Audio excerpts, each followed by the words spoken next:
You're on the road beyond. Welcome. Good to have you with us. I'm Todd Duplantis, and we're live from the HCC studios this afternoon. Doug O'Brien, my co-host here with me. Yes. Can I just say I'm sick of this weather?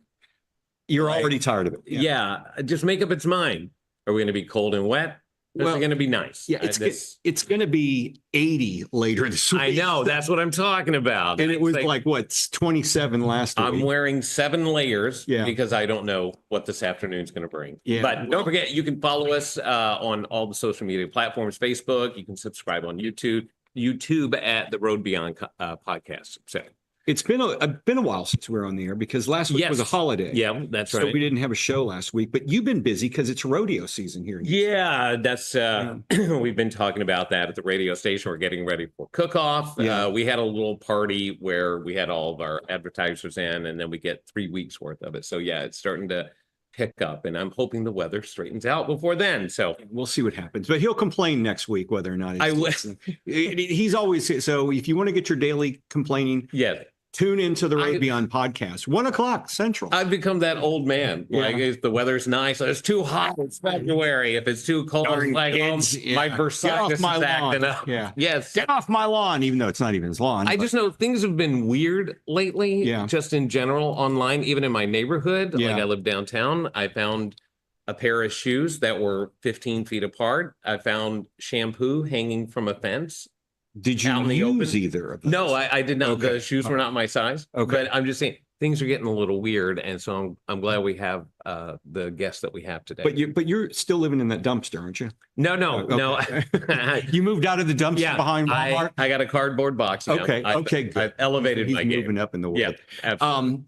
Before we get to today's guest, I want to mention, things have been crazy in Los Angeles over the past several months, especially in the last month with the wildfires. And before we get to our subject matter, I just want to mention that we're going to be doing the show moving forward, looking back at Los Angeles before the fires, but that doesn't negate the fact that people lost a lot out there. And yes, absolutely. Our prayers and our thoughts do go with them.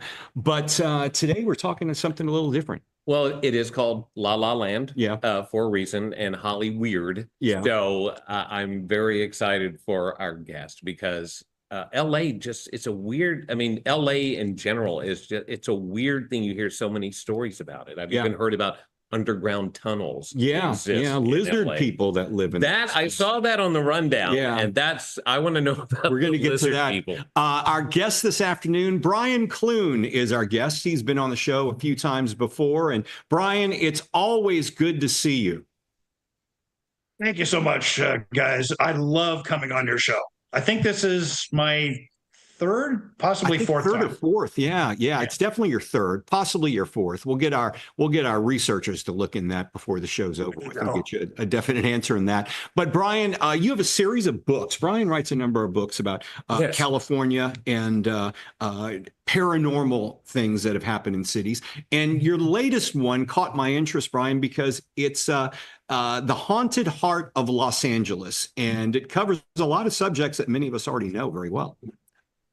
I'm curious. What makes Los Angeles so paranormal? Like, is it because we hear things like limestone near waterways, right? Yeah. What makes Los Angeles such a paranormal hotspot? No, that is a very good question. Being a paranormal investigator, one of the things that I've always thought, like the Queen Mary, it sits in water, so it's like a giant battery, which pretty much allows spirits to use that energy to manifest. As far as Los Angeles goes, I think it's just the amount of human emotion tied to the city. A lot of people don't know, but the city of Hollywood is actually part of the city of Los Angeles as well. Right. So, you have just this mishmash of all kinds of different cultures. You have different, this is going to sound kind of bad, but you have a lot of different types of violence that is encompassed within the city, Griffith Park, Hollywood, West Hollywood. So I think it's kind of a conglomeration of all of that. What about the Cecil Hotel? That is the one that really gets a lot of attention when you talk about sadness. It was just in the news not that long ago. And they had that Netflix Yes. limited series. Yes. That was fascinating. What can you tell us about the Cecil Hotel? Have you had any experiences there? No. So here, that Netflix documentary is absolutely fantastic. I actually used some of it for research, and I'm not going to go into it, but I also noticed at least two people in there who, near the end, started giving off a "yes, we're lying" vibe for some things, but I won't go into that. So, as far as the Cecil being haunted, I have my doubts. I have been there so many different times talking to people when it was a hotel. And this is one thing for people. If you want to know if a hotel is haunted, talk to housekeeping. They know everything.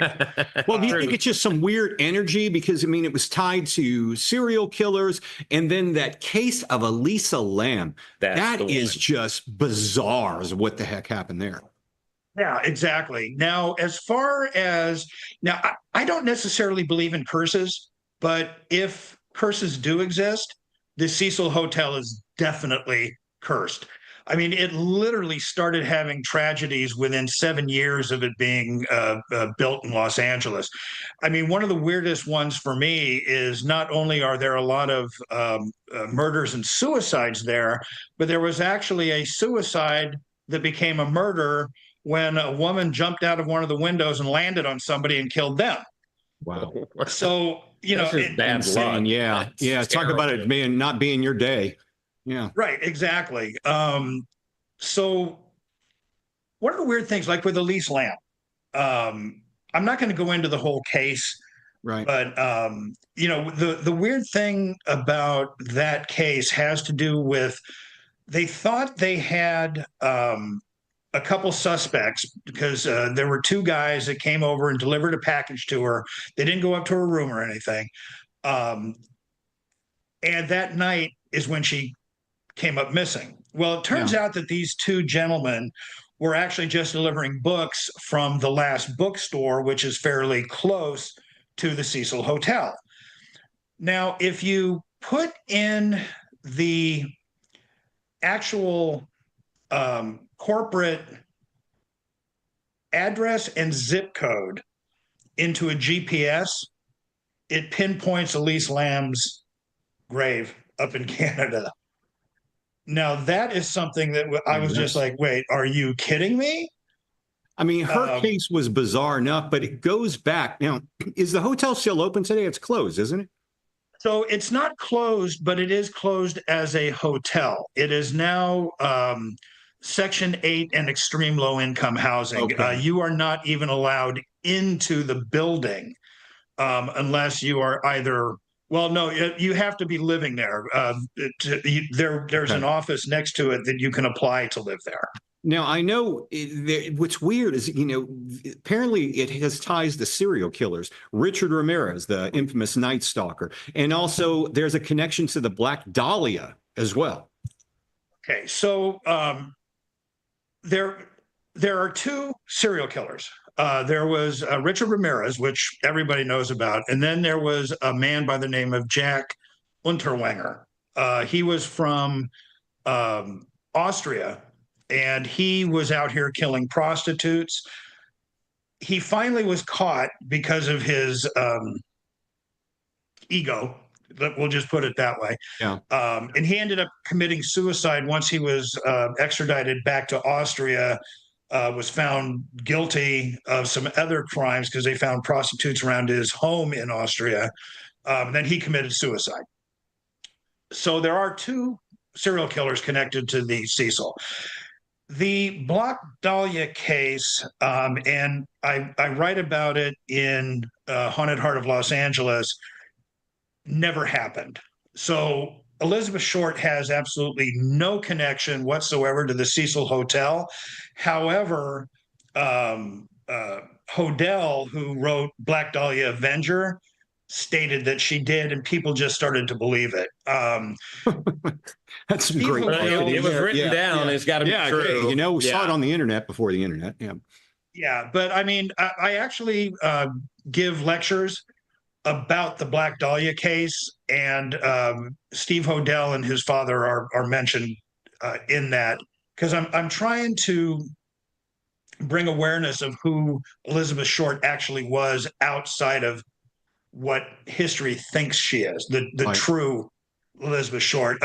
One of the things, and I just found this yesterday, her if you go to Find a Grave and you put in Elizabeth Short, the biography in there is 98% fiction, and that's actually on. Wait, you're saying Wikipedia is not Well, like a no, Britannica? Good this Lord. actually isn't.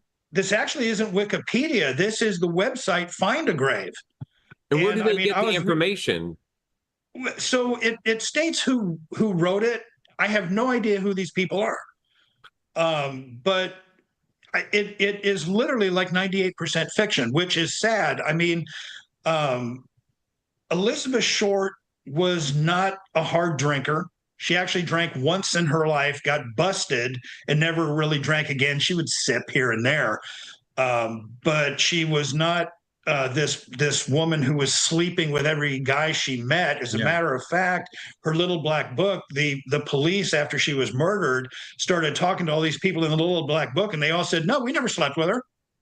So, the true history of Elizabeth Short is completely different from the sensationalized media version It of sounds very Elizabeth Short. similar to like with Lizzie Borden. Yeah. Because everyone thinks of her as this, terrible killer when reality was she was nothing like that at all, and more than likely didn't commit those murders. Don't let the truth get in the way of a good news story. That's Absolutely. what I learned in the news industry. But no, what is this? I was what is this about the sad spirit on the Hollywood sign? I have not heard about this. I want to get to that, but we're going to have to take a quick commercial break. Okay. So, Brian, when we come back, let's get into the sad spirit of the Hollywood sign so that Doug can learn all about it. Yes. And I'd like to know a few things myself. All right. We'll be back in 60 seconds with the Road Beyond podcast.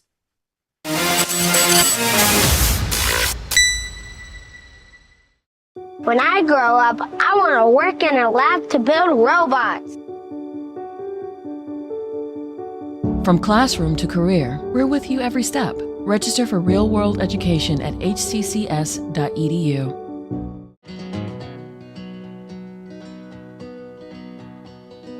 Things could be stranger, but I don't know how.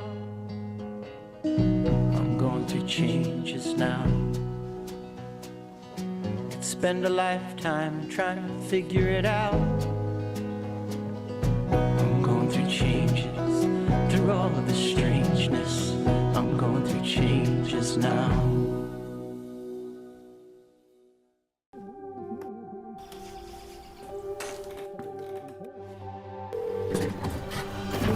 Where's your emergency?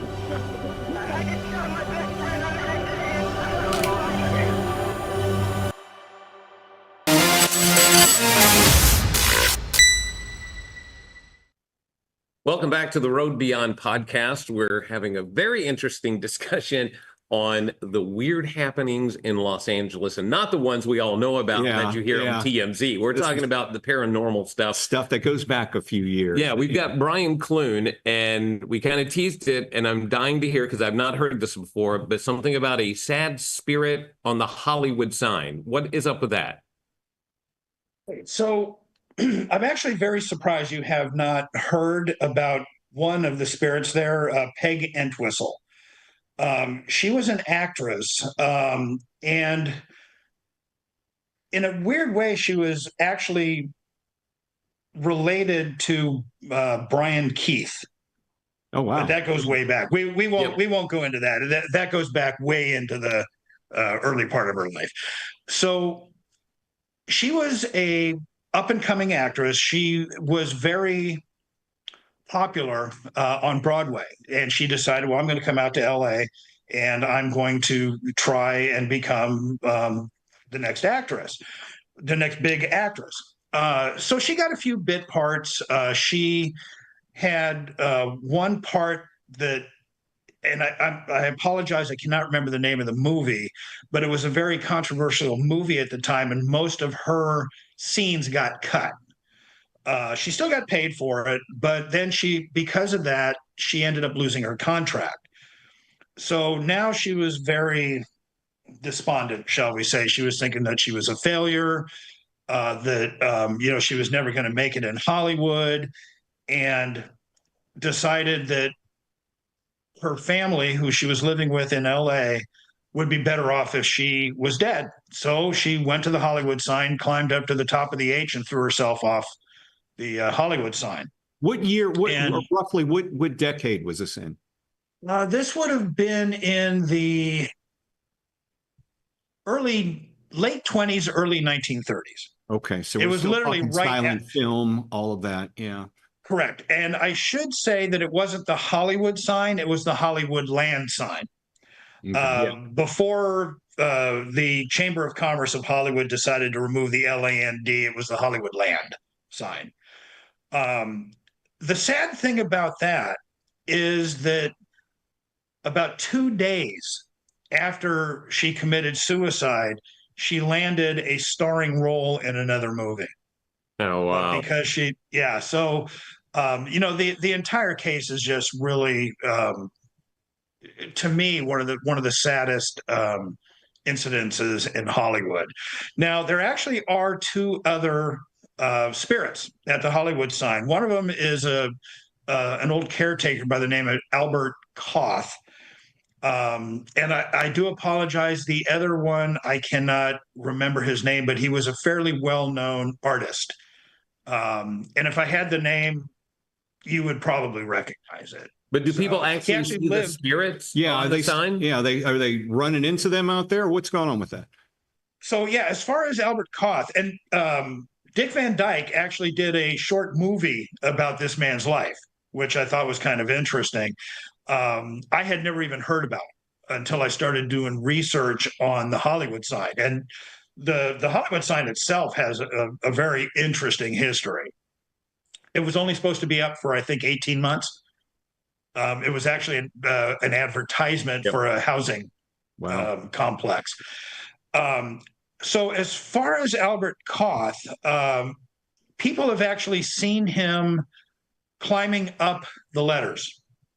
Really? They see him, they see him going around the building, around the sign into what they believe was the old storage shed that held all the light bulbs, because the sign itself used to have like 3,000 some odd light bulbs all over it that he had to keep replacing.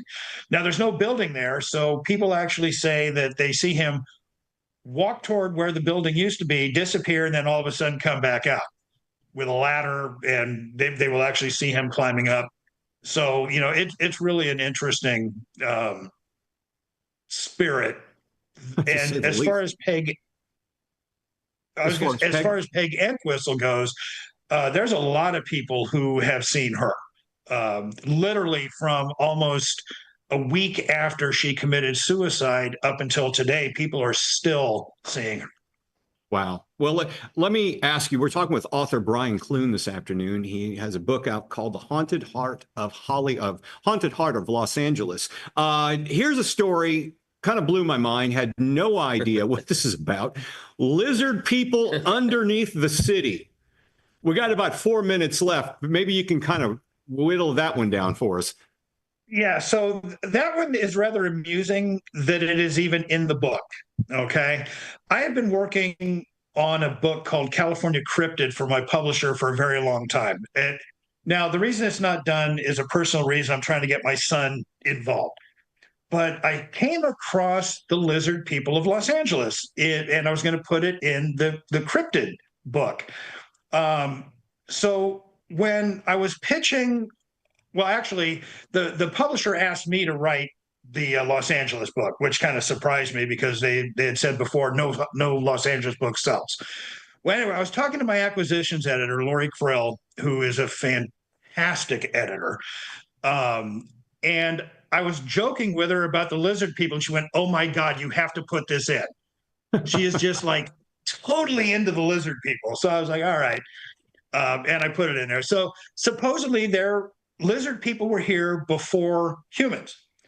When humans came, they were sort of driven underground, and now there is a whole tunnel system of There's lizard your people. I told you. Yeah. I told you. Yeah. I had heard there was a tunnel system under LA. Yeah. Right, underneath Los Angeles, where they are still living to this day. Now, did come across a couple interesting stories of somebody who was brought to a hospital with what the doctors said looked like claws that had ripped into the person. There was a LA County Sheriff report that they had somebody came and said, "Oh my God, there's lizards coming out of the." There was actually a person who convinced the city council. This was back in the 50s, if I remember correctly. I could be wrong on the date. That he knew exactly where these tunnels were, and that if they allowed him to go exploring, that he would bring them riches. Well, unfortunately, he never found the tunnel system, but people say that he did pinpoint entrances. So the whole thing, I just found really kind of fascinating. More And legend than lore on that one. And I imagine, they'll want to get these lizard people out of the tunnel so they can vote. Well, That's a big thing. if I were in LA, I would probably go underground too, because I mean, I've thought city's about a bit it of a once or mess. twice myself. right? So, I'll take my chance with the lizard people. One thing on that, though, something when I was doing research on the lizard people, I found was that there are supposedly lizard people in New Zealand as well. Now, I don't know if you remember a few years ago, Bill Clinton and Hillary Clinton had said that they were going to move to New Zealand.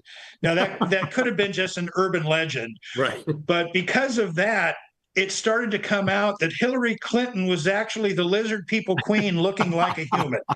And it's just like, are you kidding? Wow. And So if you that's ever why wonder this why is I called. love, Yeah. Go ahead. I was going to say, so if you ever wonder why I love doing research, you just find these little tidbits. They're like, Oh, excuse my. me. Right. I was going to say that's why this is called the Road Beyond podcast. Yeah, the Road Beyond, because you're that only was going to out get there. that stuff. Brian Clune has been our guest this afternoon. He is an author with several books out there. Paranormal California. He's got it down. His latest one, The Haunted Heart of Los Angeles. We'll have his information in our post after the show where you can find his books. Brian, it's always good to see you. Let's get you back on again in the near future. Let me know when you got another book coming out. Absolutely. It will be out next September. All right. Haunted Thanks, Northern Brian. California. All right. Thanks, guys. Brian. Thank you. All right. We're going to take a short break. When we come back, more bare necessities. Stay tuned for that.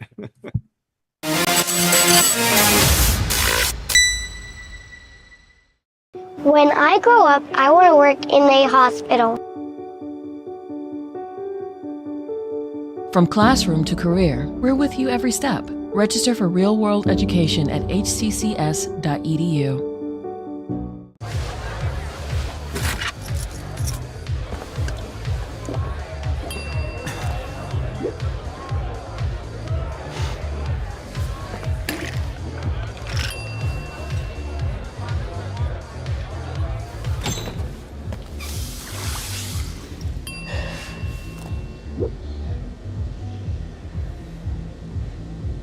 If you need to do something to feel okay to drive, you're not okay to drive. Don't drive buzzed. Hey, Bobo, do trees tell each other stories? I'm sorry. I'm afraid I don't know that. Hey, why don't we go find out? Listen.